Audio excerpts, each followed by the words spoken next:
E aí, pessoal? Sejam muito bem-vindos a mais uma análise. Hoje, a gente tem a oportunidade incrível de mergulhar num ensaio simplesmente fascinante do Marconi Farias.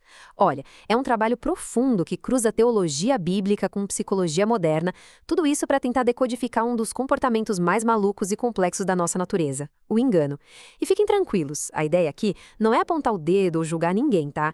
É tentar entender a engenharia por trás da nossa mente e da nossa alma quando a gente decide vestir uma máscara.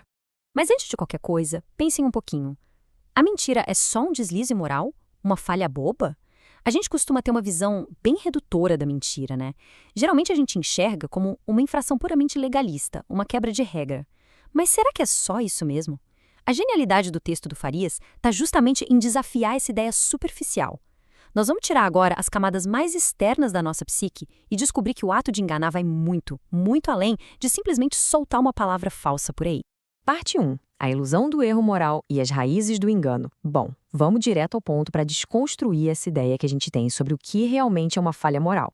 Sabe, as verdadeiras raízes da mentira quase nunca nascem de pura maldade. Na verdade, quando a gente junta as pontas da reflexão bíblica com a psicologia, fica super claro que o engano é, no fundo, uma tática complexa de sobrevivência emocional. É tipo um instinto. O ser humano tem uma dificuldade crônica, quase desesperadora, de encarar a própria realidade e de bancar sua vulnerabilidade. Então, quando um medo da rejeição ou aquela vergonha profunda batem forte e se tornam insuportáveis, a mentira entra em cena como um escudo. É pura autopreservação para não perder o controle. Parte 2. O esconderijo de Gênesis e a quebra de confiança. Para entender como essa engrenagem toda começou a rodar, a gente precisa olhar através da lente teológica e ver como o Jardim do Éden serve como a planta baixa, o projeto original do nosso instinto de nos escondermos. E aqui, a ficha cai. A primeira mentira foi uma ruptura de confiança, não uma falsidade falada. Genial, né? No relato lá de Gênesis, a narrativa não foca numa mentira verbal imediata. A serpente, antes de mais nada, distorce a percepção da realidade. Ela apresenta o Criador como um tirano, alguém que limita a liberdade. E com isso, ela instala a semente da desconfiança na bondade divina. Ou seja, a mentira nasce como uma fratura, um rompimento total de confiança, bem antes de qualquer palavra inverídica sair da boca de alguém. E se a gente for avançando pela história, olha só o padrão bíblico de simulação. É uma evolução impressionante da máscara. Logo no princípio, Adão se esconde, pura fuga da vulnerabilidade.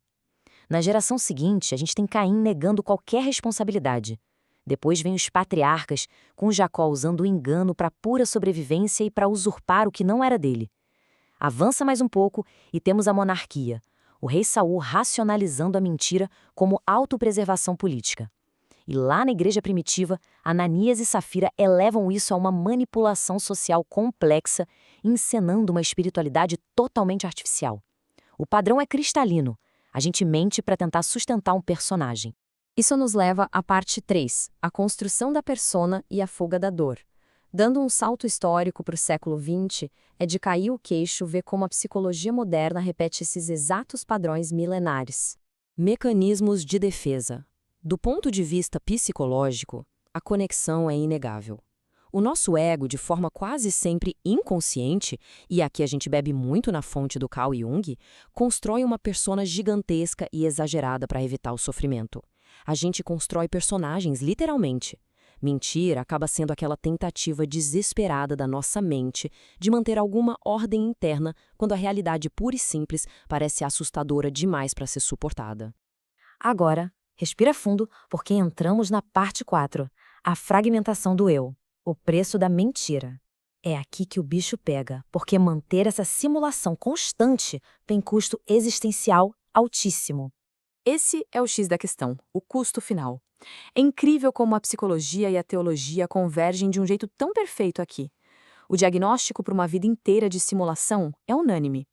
Quando a mentira virar rotina, o resultado não é só um tropeço ético, é a quebra do nosso próprio ser. A psicologia vai chamar essa fratura letal de dissociação interior. E a teologia bíblica? Ela descreve exatamente o mesmo sintoma chamando de um coração dividido. Dá uma olhada nessa identidade dividida. Essa fratura separa a gente em 3 pedaços dolorosos. Primeiro, tem o eu real, que é a gente sem filtro com todas as falhas. Como isso assusta, a gente cria o eu projetado, que é aquela máscara impecável de rede social feita sob medida para os aplausos da plateia. Só que o esforço hercúleo para sustentar isso joga a gente para o eu escondido, um cantinho escuro lá no fundo, lotado de medo e vergonha. Manter esse teatro todo de pé suga a nossa energia vital. É o que gera aquela fadiga emocional crônica e um vazio que parece não ter fim. O que nos traz para a parte 5, a verdade que reintegra, a reconstrução. Se o diagnóstico é que a gente está quebrado, qual é a cura? Vamos mudar o foco do problema para a solução. Conhecereis a verdade, e a verdade vos libertará. Agora, o que é realmente interessante nesse conceito é que, no pensamento de Cristo, a verdade não é só ter o dado correto ou não passar uma informação falsa. Não é um teste de múltipla escolha. No pensamento bíblico, a verdade é uma força viva, restauradora. Ela tem um poder absoluto de agir como uma cola, juntando os cacos e trazendo libertação real para essa alma que estava totalmente dividida. É a própria anatomia da verdade. Diferente da mentira, que exige bateria infinita para sustentar um teatro, a verdade traz alívio. Ela traz um alinhamento perfeito do ser humano. É aquela harmonia raríssima entre o que sai da sua boca e o que a sua consciência aprova. É aceitar a realidade de peito aberto e, em última instância, se reconectar com o Criador. A verdade liberta porque ela te devolve para você mesmo, sabe? Ela te reconcilia com quem você é e com todo mundo ao seu redor.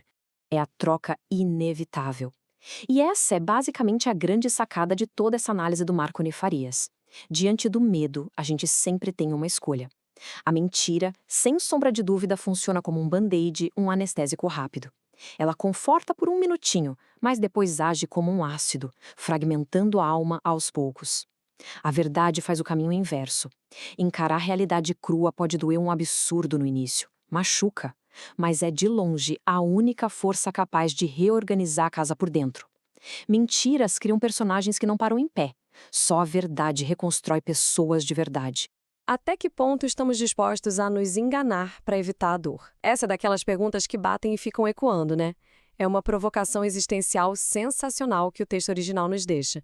Refletir sobre por que a gente veste essas máscaras todos os dias é o melhor convite possível para o autoconhecimento. Fica aí essa pulga atrás da orelha para a gente pensar nas escolhas que fazemos na hora de lidar com as nossas próprias fraquezas. Pessoal, muito obrigado por acompanharem essa imersão pelas engrenagens da nossa mente e da nossa fé. A gente se vê na nossa próxima análise.